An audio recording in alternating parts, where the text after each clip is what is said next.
Has called on the people of Ethiopia to show restraint following the assassinations of their army chief and the provincial leader during an apparent local coup attempt.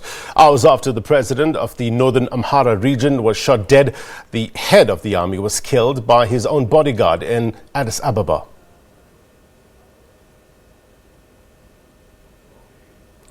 Well, we have just got a briefing from the Prime Minister's communication team, and they have informed us that General Sierra Makonnen was in his home when this happened. That was yesterday, that is Saturday evening, and he was not alone. He was with another retired Major General who was with him, and they say it was not something official, probably had gone to visit.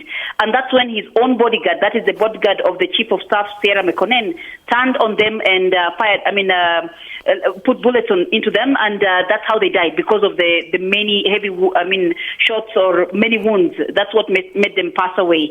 And the Prime Minister's office has also confirmed that they believe that there is a big relationship between the death of Makonnen in Addis Ababa and the coup attempt in Amhara region, which happened almost at the same time. So they have the bodyguard of Sierra Makonnen who killed them in custody, and they say that they're still rounding up more people because they believe it was a bigger conspiracy. So there were simultaneous attacks, the coup attempt and then the attack on Siare.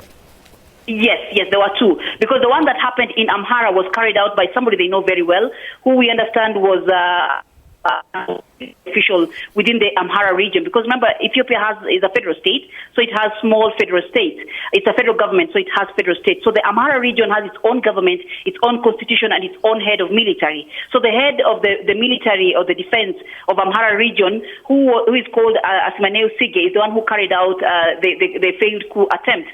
And the Prime Minister's office also noted that the same guy who carried out the coup attempt in Amhara had been given amnesty by Abiy Ahmed when he came into power recently, because he had been in prison for over 7 years, owing to the fact that he was a political prisoner then. So he was given amnesty and elevated to the level where he was now. He has been arrested alongside other people.